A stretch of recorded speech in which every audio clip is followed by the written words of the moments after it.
നിങ്ങളുടെ ഇന്ന് നാം ചർച്ച ചെയ്യുന്നത് 2025 ഡിസംബർ മാസം 2-ാം തീയതി ചൊവ്വാഴ്ച. സൂര്യോദയം തൃശ്ശൂരിൽ കാലത്ത് 6:31, അസ്തമയം വൈകിട്ട് 5:57. രാഹുകാലം ചൊവ്വാഴ്ച ഉച്ചയ്ക്ക് 3 മുതൽ 4:30 വരെയുള്ള സമയം. അശുഭ സമയമാകയാൽ ശുഭകാര്യങ്ങളൊന്നും തന്നെ ചെയ്യാറില്ല. ഇന്ന് ചൊവ്വാഴ്ച. നക്ഷത്രം നിങ്ങൾ ശ്രദ്ധിക്കുക, അശ്വതി നക്ഷത്രമാണ്. എല്ലാ ശുഭകാര്യങ്ങൾക്കും നാം സ്വീകരിക്കുന്ന നക്ഷത്രമാണ് അശ്വതി. അശ്വതി മരുന്ന് സേവിപ്പാൻ ഏറ്റവും നല്ല ദിവസമാണ്. എന്താണ് കാരണം?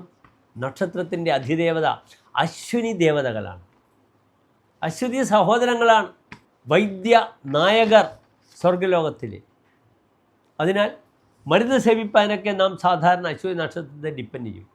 അശ്വതി നക്ഷത്രത്തിൻ്റെ ആദ്യത്തെ 15 നാഴിക ഗണ്ടാന്തമാണ് നാം ശുഭകാര്യങ്ങൾക്ക് ഉപയോഗിക്കാറില്ല. അശ്വതിയുടെ ആദ്യത്തെ 15 നാഴികയ്ക്ക് കഴിഞ്ഞിട്ടുള്ള സമയത്തിലാണ് ഇന്നത്തെ ദിനത്തിൻ്റെ ആരംഭമെന്ന് അറിയുക. ഇന്ന് തിഥിയും എൻ്റെ പ്രിയപ്പെട്ട പ്രേക്ഷകർ ശ്രദ്ധിക്കുക. ഇന്ന് വെളുത്തപക്ഷത്തിലെ ദ്വാദശി തിഥിയാണ്. ഏകാദശിയൊക്കെ കഴിഞ്ഞു ഇന്നലെ. ഇന്ന് ദ്വാദശി തിഥിയാണ്. തിഥി വളരെ നല്ലതാണ്. അശ്വിനി നക്ഷത്രം ശുഭകാര്യങ്ങൾക്ക് ഉപയോഗിക്കാം. ചൊവ്വാഴ്ചയാണ്. എങ്കിലും എൻ്റെ പ്രിയപ്പെട്ട പ്രേക്ഷകർ, എല്ലാ ശുഭകാര്യങ്ങൾക്കും ഉച്ചയ്ക്ക് 1:30 മുതൽ 3 മണി വരെയുള്ള സമയം സ്വീകരിക്കാം. ഇന്നത്തെ ദിനത്തിന് മറ്റൊരു പ്രത്യേകത കൂടിയുണ്ട്.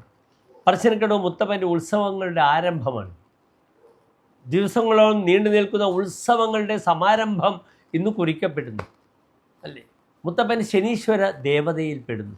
ശനിക്ക് ശാസ്താവ് അയ്യപ്പൻ, വേട്ടപ്പൻ, കരിയാത്തൻ, കാട്ടുമൂർത്തി, കിരാതമൂർത്തി, സാക്ഷാൽ പറശ്ശിനിക്കടവ് മുത്തപ്പൻ, ഹനുമാൻ, ഇതൊക്കെ ശൈവാംശമുള്ള ദേവതകളാണ്. അതിനാൽ മുത്തപ്പനെ നിങ്ങൾക്ക് നമസ്കരിക്കാം. ഒരു ജനകീയ ദൈവമാണ് മുത്തപ്പൻ. അങ്ങേയറ്റം ശൈവാംശമുള്ള മുത്തപ്പൻ വളരെ വികൃതിയായ ഒരു കുട്ടിയായിരുന്നു, ബാലകനായിരുന്നു. വളരെയധികം തൻ്റെ മാതാപിതാക്കൾക്കൊക്കെ വളർത്തച്ഛനും വളർത്തമ്മയ്ക്കുമൊക്കെ ക്ലേശങ്ങളൊക്കെ കൊടുത്ത ഒരു ചരിത്രമാണ്. പക്ഷെ അദ്ദേഹം ദൈവമായി അവരോധിക്കപ്പെട്ടു.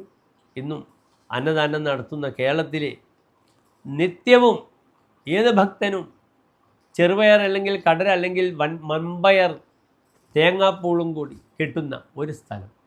അതിന് പുറമെ ഉച്ചക്ക് ഊണ്, പഴയകാലത്ത് മീൻകൂട്ടിലെ ഊണുണ്ടായിരുന്നു. മുത്തപ്പന് കള്ളും ഉണക്കമത്തിയുമാണ് നിവേദ്യം. നല്ലൊരു അനുഭവമാണിത്. ഇപ്പോഴും പറശ്ശിനിക്കടവിൽ കള്ള് ഷാപ്പുണ്ട്. ഭക്തർ അതൊക്കെ കഴിഞ്ഞ് അവിടെ പോയി കള്ള് ഒരു പാനീയമായി സേവിക്കുന്നു. അതിൽ തെറ്റൊന്നുമില്ല.